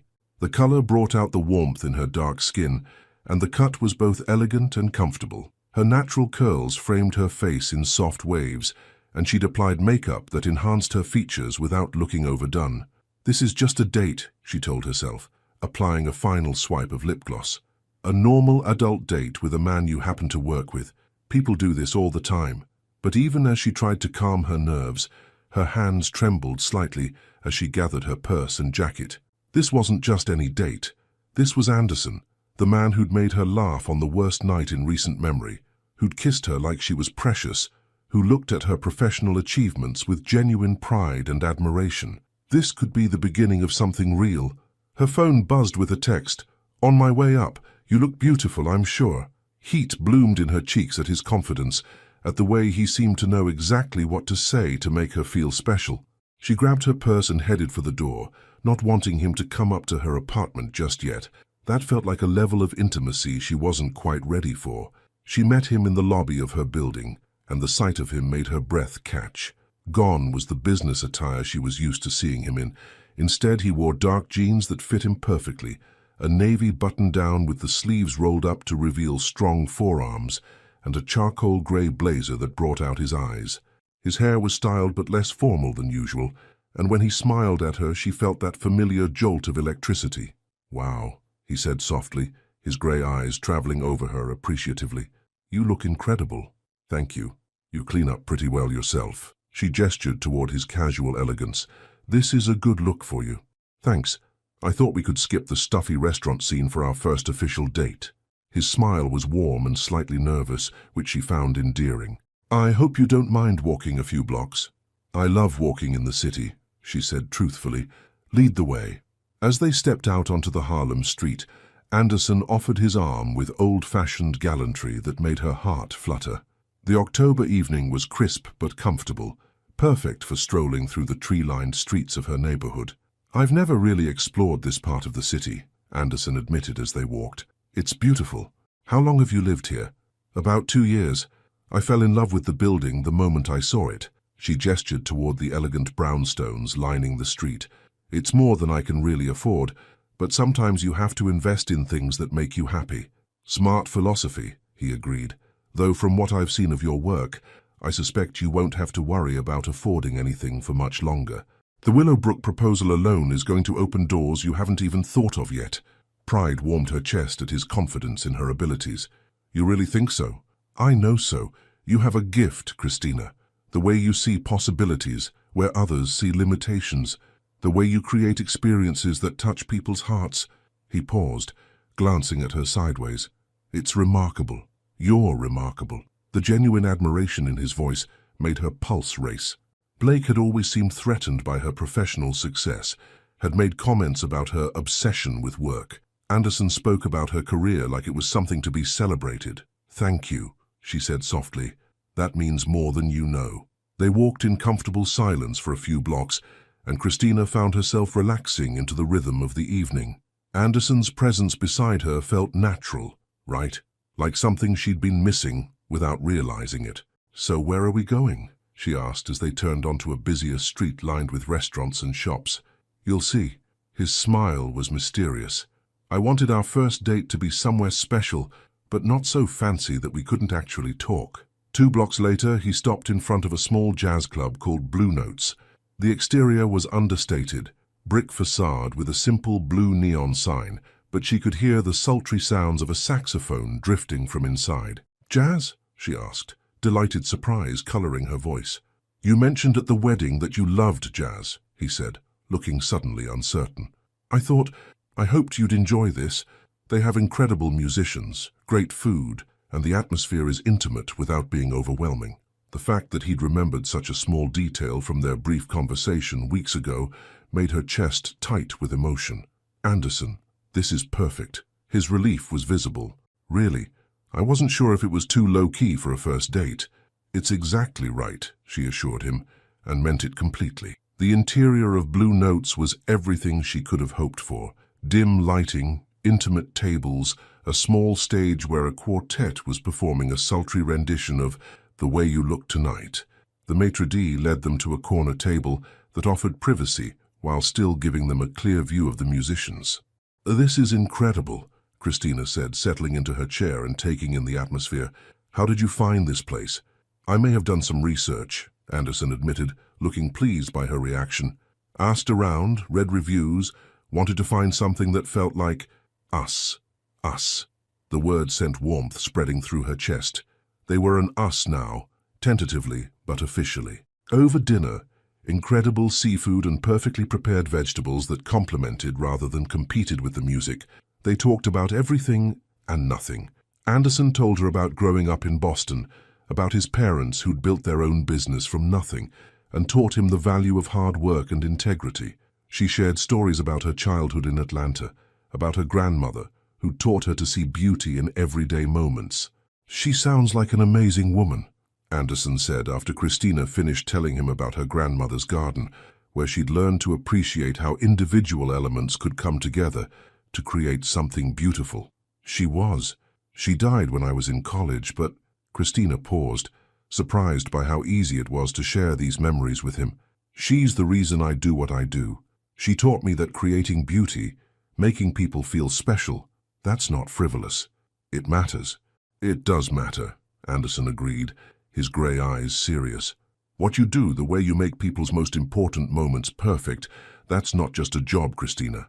That's a calling. The understanding in his voice, the way he saw her work as something meaningful rather than just profitable, made her fall a little deeper. As the evening progressed, she found herself studying his face as he listened to the music, noting the way his eyes crinkled when he laughed, the elegant line of his hands as he gestured while telling stories. When a slow, sultry number began, he stood and offered his hand. "Dance with me," he asked, his voice low and warm. She let him lead her to the small dance floor, where a few other couples swayed to the intimate music. His arms came around her with familiar warmth, and she melted into his embrace, remembering their first dance at the wedding, but knowing this was different, more real, more theirs. "I've been wanting to hold you like this again," he murmured against her ear, his breath sending shivers down her spine. "Just like this?" she asked softly, looking up into his grey eyes. "Just like this," he confirmed, then paused. "Well, maybe with fewer clothes between us." The boldness of his admission, delivered with a slight smile that was both innocent and devastating, made heat pool low in her belly. "Anderson, too much?" he asked, but his eyes were dancing with mischief. "Not too much," she whispered. "Just dangerous. Good dangerous or bad dangerous?" She considered this as they swayed to the music, her body pressed against his, acutely aware of his warmth and strength and the way he smelled like expensive cologne and something uniquely him. "Very good dangerous," she admitted. His smile was slow and devastating. "I was hoping you'd say that." When the song ended, they didn't immediately separate. Instead, they stood there on the small dance floor, holding each other while the music shifted to something more upbeat around them. "We should probably go back to our table," Christina said, though she made no move to step away. "Probably," Anderson agreed, but his hands remained on her waist, his thumbs tracing small circles that sent electricity through her entire body. "People are starting to stare," she pointed out. "Let them," he said, his voice rough with want. "You're beautiful, and I'm the luckiest man in this room." The intensity in his grey eyes made her breath catch. She'd never had a man look at her like this, like she was the answer to every question he'd never known to ask. This is how it should feel, she realized. This is what I was missing. Back at their table, conversation flowed even more easily than before. Anderson was funny, intelligent, thoughtful in ways that surprised her. He asked about her dreams beyond event planning, listened intently when she talked about maybe starting her own company someday. He shared his own aspirations, not just business success, but making a difference, building something meaningful. "I never thought I'd want a partner in business," he admitted as they shared a decadent chocolate dessert. "I've always been too focused, too driven, but watching you work, seeing how you approach problems—" "What?" she prompted when he trailed off. "I think we could build something incredible together. Professionally, I mean."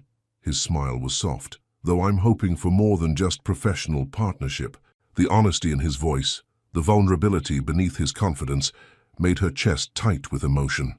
"What are you hoping for, Anderson?" He was quiet for a long moment, his grey eyes studying her face. "Everything," he said finally. "I'm hoping for everything." As they walked back to her building later that night, Christina felt like she was floating. The evening had been perfect. The music, the conversation, the way Anderson had made her feel like the only woman in the world. When they reached her front steps, she turned to face him, not quite ready for the night to end. "Thank you," she said softly, "for tonight, for the restaurant choice, for everything." "Thank you for saying yes," he replied, stepping closer, "for giving this a chance." They stood there in the warm glow of the streetlights, the sounds of the city quiet around them. Anderson reached up to cup her face, his thumb tracing her cheekbone in a gesture that was becoming beautifully familiar. "I want to kiss you," he said quietly, "but I also want to do this right. Take things at a pace that feels good for both of us." The consideration in his voice, the way he was putting her comfort before his own desire, made her fall even harder. "What if I want you to kiss me?" she asked, stepping closer until there was barely any space between them. His smile was brilliant. "Then I'd say, you read my mind." The kiss was everything their first had been and more, tender but passionate, sweet but promising. When they finally broke apart, both breathing hard, Christina felt like the world had shifted on its axis again. "Good night, Christina," Anderson said softly, pressing one more gentle kiss to her forehead. "Good night, Anderson." As she watched him walk to his car, as she climbed the steps to her building with her heart racing and her lips still tingling, Christina realized she was in serious trouble. She was falling in love with Anderson Mack, and for the first time in years, that didn't scare her. It excited her. Sometimes the best first dates are the ones that make you forget it's a first date at all. Sometimes love means choosing to fight when everything tells you to run. 3 weeks had passed since their first date, and Christina felt like she was living in a beautiful dream. Secret lunches in quiet cafes, late-night phone calls that stretched until dawn, stolen kisses in empty conference rooms that left her breathless and wanting more. Anderson had become the sunshine in her days and the warmth in her nights, and she was falling deeper in love with every shared smile, every gentle touch. The Willowbrook partnership had been approved, bringing prestige and revenue that exceeded even Anderson's optimistic projections. Christina's career was soaring, her confidence at an all-time high. Everything in her life felt perfectly aligned, which was exactly when it all came crashing down. "Christina, my office now." Richard Thorne's voice cut across the Monday morning bustle like a blade. The tone was sharp, cold, completely unlike his usual warm professionalism. Christina looked up from the Hartley Foundation Gala timeline she'd been reviewing, her stomach immediately knotting with anxiety. What could be wrong? The gala was next week. Everything was perfectly organized, every detail confirmed and double-checked. She gathered her tablet and followed Richard to his office, noting the way conversations seemed to stop as she passed, the way colleagues avoided eye contact. Something was very wrong. Richard closed his office door behind them with more force than necessary, then turned to face her with an expression she'd never seen before. Disappointment mixed with something that looked like betrayal. "Sit down," he said tersely.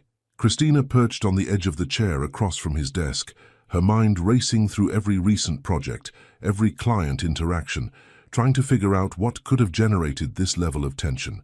"Richard, if this is about the Bennett wedding flowers—" "This isn't about flowers," he interrupted, his voice dangerously quiet. "This is about you, sleeping with the CEO." The words hit her like a physical blow. Christina's mouth went dry, her heart hammering against her ribs as she stared at Richard's furious expression. What? Don't insult my intelligence by playing dumb." Richard leaned forward, his eyes hard. "Did you think no one would notice? The way you two look at each other, the fact that you've both been leaving early on the same days, the intimate conversation I witnessed in the conference room last Thursday, when Anderson had stayed late to help her with venue logistics, when they'd gotten caught up in discussing the Hartley timeline, and he'd moved close enough to point out details on her laptop screen, when she'd turned to ask him a question and found his face inches from hers, when they'd shared a moment of charged silence before remembering where they were. "Richard, it's not what you think. It's exactly what I think," he snapped. "You're having an affair with Anderson Mack, and it's compromising this entire company." The word affair made her flinch. It sounded sordid, cheap, nothing like the beautiful connection she and Anderson had been building. "We're not having an affair," she said quietly, trying to keep her voice steady. "We're dating, we're adults, and we're handling it professionally." Richard's laugh was bitter. "Professionally? Christina, half the office is talking about the favoritism, about how you got the Vermont assignment, how suddenly you're involved in every major decision. People are questioning whether your recent success is based on talent or who you're sleeping with." Each word was like a knife to her chest. Everything she'd worked for, every achievement she'd earned through late nights and creative vision and sheer determination, reduced to gossip about sleeping her way to the top. "That's not true," she whispered, but even as she said it, she could see how it looked from the outside. The timing of their relationship, her sudden involvement in high-profile projects, Anderson's obvious preference for her ideas in meetings. "Isn't it?" Richard's voice was relentless. "The Willowbrook contract. Do you think you would have gotten that assignment if you weren't involved with Anderson? The Hartley Gala management role that should have gone to someone with more experience, the raise that went through without the usual review process." "Raise?" Christina's heart stopped. What raise? Richard's expression shifted from anger to something like pity. The salary increase Anderson approved last week. 15,000, effective immediately. You didn't know. The room seemed to tilt around her. Anderson had given her a raise without telling her, without discussing it, without even mentioning it during their intimate conversations about work and dreams and building something together, because he knew how it would look, because he knew she'd refuse it if she realized the optics. I need to talk to Anderson, she said, standing on unsteady legs. He's in a board meeting until noon, Richard said, his voice slightly gentler now. Christina, I like you. I think you're incredibly talented. But this situation, it's becoming toxic for the company. People are questioning every decision, every promotion, every project assignment. What are you saying? Richard was quiet for a long moment, his expression conflicted. I'm saying that something needs to change. Either the relationship ends, or one of you needs to find another position. The ultimatum hung in the air between them like a death sentence. Choose Anderson or choose her career. Choose love or choose everything she'd worked to build. How long do I have? She asked, her voice barely above a whisper. End of the week, Richard said quietly. I'm sorry, Christina. I really am. Christina spent the rest of the morning in a haze of numb shock, going through the motions of work while her mind reeled with the implications of Richard's ultimatum. Every glance from colleagues felt loaded with judgment. Every whispered conversation seemed to be about her. Is this what Blake felt like? She wondered bitterly. When people found out about his affairs, when his professional reputation became tangled with his personal choices. But this was different, wasn't it? She and Anderson weren't cheating, weren't hurting anyone. They were two consenting adults who'd found something real and beautiful together, except that apparently it was hurting her reputation, her career, everything she'd worked for. When Anderson's board meeting finally ended, she was waiting outside his office like a woman preparing for execution. He emerged looking relaxed and happy, his grey eyes lighting up the moment he saw her. Hey, beautiful, he said softly, moving closer with that warm smile that usually made her heart flutter. I was hoping I'd see you before lunch. Want to grab something together? We need to talk, she said quietly. Your office. Now. Something in her tone made his expression shift from warmth to concern. He unlocked his office door and gestured for her to enter, closing it behind them with a soft click. What's wrong? He asked immediately, studying her face with worried grey eyes. Did you give me a raise? The question came out sharper than she'd intended. Anderson's slight wince told her everything she needed to know. Christina, $15,000, without discussing it with me, without even telling me. She crossed her arms, trying to hold herself together. Why? Because you deserved it, he said simply. Your work on the Willowbrook project alone justified it, and your contributions to the company have been, or because we're sleeping together. The crude phrasing made him flinch. Don't reduce what we have to that. That's what everyone else is calling it, she said bitterly. That's what Richard called it when he gave me an ultimatum this morning. Anderson's face went very still. What kind of ultimatum? The relationship ends or one of us leaves the company. She watched his expression harden, saw the moment when the implications hit him. People are talking, Anderson. They think my recent success is because I'm sleeping with you. They think everything I've achieved is because of favoritism instead of talent. That's bullshit, Anderson said fiercely. You're the most talented consultant this company has ever had. Anyone who suggests otherwise is... Right, she interrupted quietly. They're right. About the optics. About how this looks. I got the Vermont assignment right after we met. I got the Hartley project after we kissed. I got a raise after we started dating. How does that look to everyone else? Anderson was quiet for a long moment, his jaw clenched as he processed her words. What are you saying? I'm saying that maybe Richard is right. Maybe this was a mistake. No. The word came out sharp, definitive. Don't do this, Christina. Don't let fear and other people's jealousy destroy what we have. What we have is beautiful, she said, her voice breaking slightly, but it's costing me everything else. My reputation, my credibility, the respect of my colleagues. I've worked too hard to build my career to watch it crumble because people think I'm sleeping my way to success. Then quit, Anderson said suddenly, his grey eyes intense. Come work with me on something new. We'll start our own company, build something together where no one can question your achievements. The suggestion was tempting, seductive in its simplicity, but it also proved exactly what she'd been afraid of, that being with Anderson meant giving up her independence, her individual identity. "You don't get it," she said quietly. "I don't want to be your partner because we're together. I want to succeed on my own merit, build something with my own hands. This job, this company, it's not just a paycheck for me. It's proof that I can make it on my own." "You have made it on your own," he said desperately. "Everything you've achieved, every success, that's your talent, your vision, your hard work. But no one will see it that way now. They'll always wonder if I earned it or if you gave it to me." Tears were building behind her eyes, but she refused to let them fall. "I can't live with that doubt, Anderson.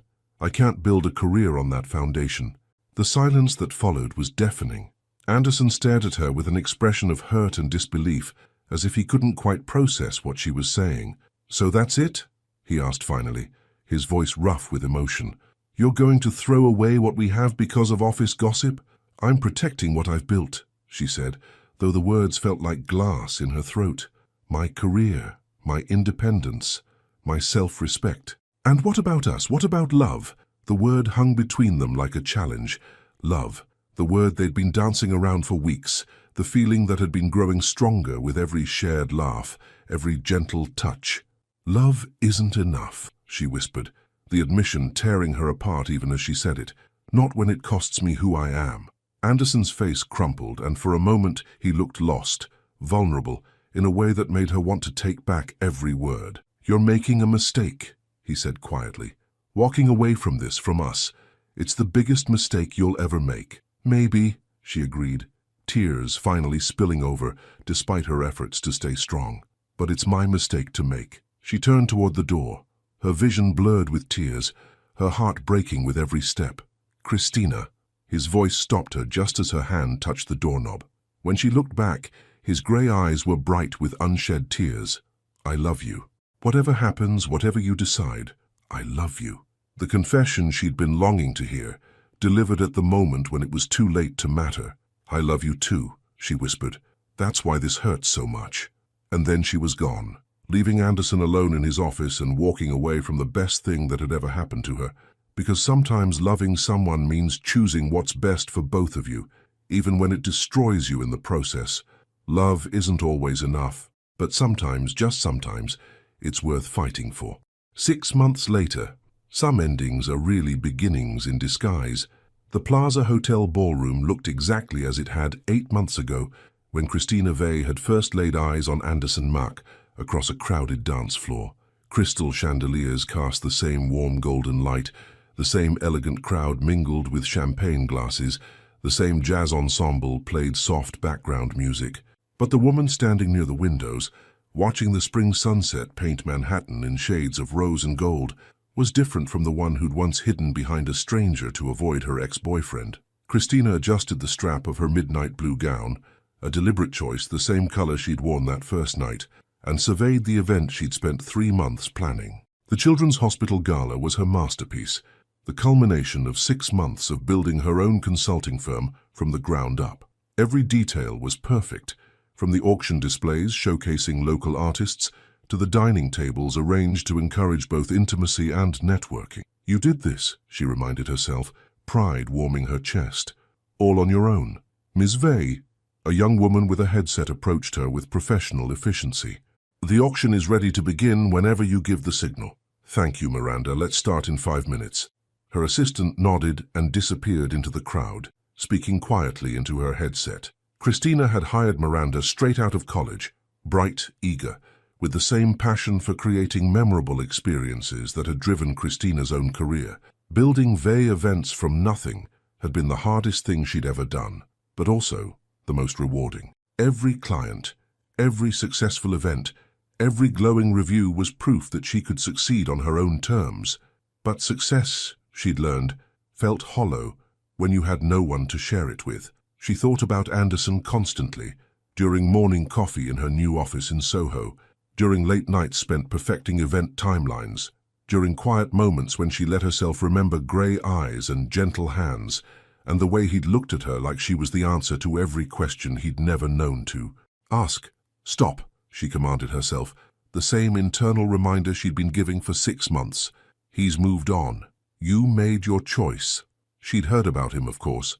The New York business community wasn't that large, and Anderson Mack's success was hard to ignore. Lux Events had expanded into corporate consulting under his leadership. He'd been featured in Forbes, had been photographed at various charity functions and business conferences. Always alone, she'd noticed, though she told herself that didn't mean anything. He deserves someone who won't run when things get complicated, she thought, the familiar ache settling in her chest. Someone who won't choose career over love. "Ladies and gentlemen," the auctioneer's voice boomed across the ballroom, "if you could take your seats, we're ready to begin this evening's auction to benefit the Children's Hospital Foundation." Christina positioned herself near the back of the room, where she could monitor the flow of the event without being intrusive. She watched with professional satisfaction as her carefully orchestrated evening unfolded. Guests finding their seats, servers moving efficiently with final drink orders, the lighting dimming to focus attention on the auction stage. Everything was perfect, exactly as she'd planned. That's when she saw him. Anderson stood near the bar, devastating in a black tuxedo that fit him like it had been made for his broad shoulders. His dark hair was perfectly styled, his grey eyes scanning the room with the same confidence she remembered. But there was something different about him, a weariness around his eyes, a weight to his posture that spoke of months of long days and longer nights. He looks tired, she thought, her heart clenching with unexpected concern. When was the last time he took a vacation? For a moment their eyes met across the crowded ballroom, and time seemed to stop. The noise of the auction, the chatter of guests, the clink of glasses, everything faded into background noise as Anderson's gaze held hers, with an intensity that made her breath catch. He's here. He's actually here. Then someone blocked her view, and the moment was broken. Christina shook her head, trying to refocus on her professional responsibilities. The auction was going well, with bidding fierce for several pieces. The Children's Hospital would exceed their fundraising goals by a significant margin. Focus on the job, she told herself. This is what you chose. But even as she moved through the crowd, checking on details and ensuring her clients were happy, she was hyper-aware of Anderson's presence somewhere in the room. She caught glimpses of him throughout the evening, bidding generously on a painting by a young artist, laughing at something an older woman said, always gracious and charming with everyone who approached him. Just like the night we met, she remembered, confident but kind, powerful but approachable. The auction concluded to enthusiastic applause, and guests began to move toward the dance floor as the jazz ensemble transitioned to more danceable numbers. Christina was congratulating the hospital administrator on the evening's success when a familiar voice made her heart stop. "Excuse me, but could I steal Ms. Vey for a moment?" She turned slowly, her pulse racing, to find Anderson standing just behind her. Up close, he was even more devastating. The sharp line of his jaw, the way his tuxedo emphasized his tall frame, the subtle cologne that brought back memories of Vermont mountains and whispered confessions. "Mr. Mack," she said, proud of how steady her voice sounded, "I didn't expect to see you here tonight." "The hospital foundation is important to me," he said, his grey eyes never leaving her face. "My sister spent time here when we were kids. Leukemia. She's fine now," he added quickly, seeing her expression of concern. "But I never forgot how the staff made a terrifying experience bearable for our family." Of course, she thought, of course he has deeply personal reasons for being here. "It's not about me at all." "That's wonderful that she recovered," Christina said sincerely. "And thank you for your generous bidding tonight. The foundation will put it to excellent use." "Actually," Anderson said, "I was hoping we could talk, privately, if you have a moment." Every instinct told her to say no, to maintain the professional distance she'd worked so hard to establish. But something in his voice, a vulnerability beneath the confident exterior, made her nod. "Of course. There's a quiet terrace upstairs." She led him to the elevator, hyper-aware of his presence beside her in the small space. The terrace on the hotel's top floor was deserted, offering privacy and a breathtaking view of the city lights twinkling below. "So," she said, turning to face him once they were alone, "what did you want to talk about?" Anderson was quiet for a long moment, his hands clasped behind his back as he looked out over the city. "I've been thinking about what you said, that last day in my office, about earning success on your own merit, about not wanting to be seen as someone who slept her way to the top. Christina's chest tightened at the memory. Anderson, you were right, he continued, his voice quiet but steady. I handled things badly. The raise, the assignments, the way I mixed personal feelings with professional decisions. I put you in an impossible position. You were trying to help, she said softly. I was trying to take care of you, he corrected. But what you needed was the space to take care of yourself, to prove to yourself and everyone else that your success was entirely your own. He turned to face her, and the understanding in his grey eyes made her breath catch. And you have, he said simply. Vey Events is the talk of the industry. The Morrison wedding, the tech company launch, tonight's gala. You've established yourself as one of the premier consultants in the city, all on your own. Pride warmed her chest, but it was tempered by the ache of missing him. Thank you. That means everything, coming from you. It's just the truth. He stepped closer, close enough that she could see the silver flecks in his grey eyes. You're remarkable, Christina. You always were. I just wish I'd been smart enough to see that you needed to prove it to yourself before you could believe it. The sincerity in his voice, the genuine admiration, made tears prick at the corners of her eyes. I missed you, she whispered before she could stop herself. I missed you too, he said softly. Every day, every moment, I tried to move on, tried to convince myself that what we had was just infatuation, but what? But nothing I've accomplished in the last 6 months has meant anything without you to share it with. His hand moved toward her face, then stopped just short of touching. I love you, Christina. I never stopped loving you. And if there's any chance, any possibility that you might feel the same way, I want to try again. Her heart hammered against her ribs as she studied his face, seeing the hope and fear warring in his expression.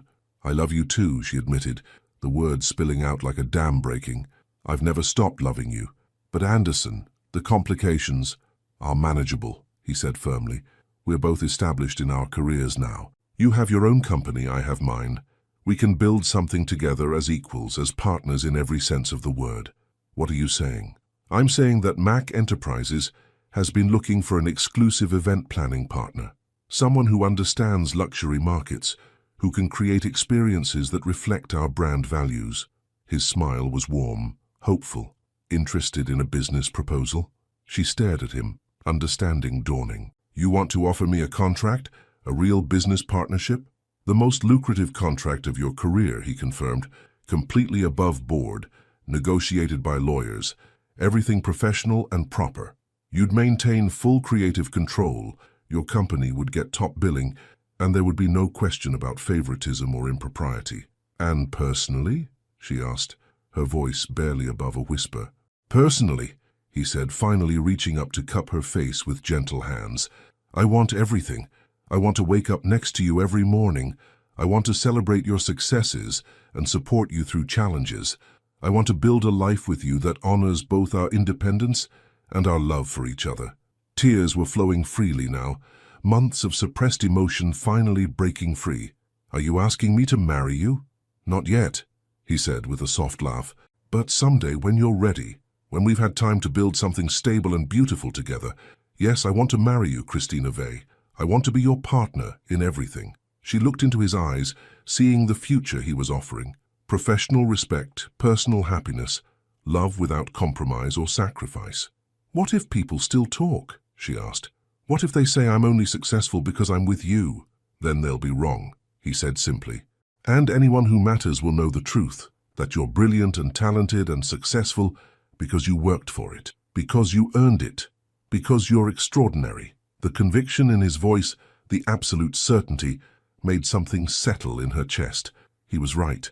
She had proven herself. She had built something beautiful on her own. And maybe, just maybe, she was strong enough now to build something even better with him. Okay, she whispered. Okay? His voice was hopeful but uncertain.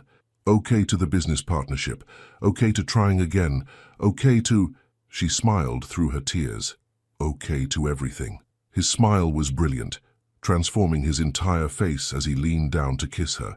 The kiss was everything she remembered and more, tender but passionate, sweet but promising, full of love and second chances, and the possibility of forever. When they finally broke apart, both breathing hard, Anderson rested his forehead against hers. "I have something for you," he said softly, reaching into his jacket pocket. He pulled out a small velvet box, and for a moment Christina's heart stopped. But when he opened it, instead of a ring, she found a delicate gold bracelet with a single charm, a tiny pair of dancing shoes. "To remember where we started," he said quietly, fastening it around her wrist with gentle fingers, "and to promise where we're going." She looked down at the bracelet, at the way the little shoes caught the light, and felt her heart overflow with love. "Dance with me?" he asked, extending his hand just as he had that first night. "Always," she said, placing her hand in his. As they swayed together on the quiet terrace, the city lights twinkling around them like stars, Christina realized that some stories do have perfect endings. Not because everything goes according to plan, but because the people in them are brave enough to fight for what matters. And what mattered was love. What mattered was choosing each other, again and again, through complications and challenges and the beautiful mess of building a life together. "I love you," she whispered against his ear as they danced. "I love you too," he murmured back, "forever." And as the music played and the city hummed below them, Christina knew that this was just the beginning of a partnership built on respect and equality, the beginning of a love story that honored both independence and togetherness, the beginning of everything she'd never dared to dream she could have, because sometimes when you're brave enough to let love in, it transforms not just your heart, but your entire world. And sometimes, just sometimes, the most beautiful dance is the one you almost walked away from. 3 years later, at their wedding reception, the first dance song was "The Way You Look Tonight," the same song that had been playing the night they met. Because some love stories are worth waiting for, worth fighting for, and worth celebrating forever. What did this story teach you about balancing love and ambition? Would you have made the same choice Christina did? Your participation means a lot to the channel. Please share your thoughts in the comments. Thank you so much for watching until the end. If you enjoyed this story, don't forget to subscribe to the channel, leave a like and comment your thoughts. Your participation is very important to us. See you next time.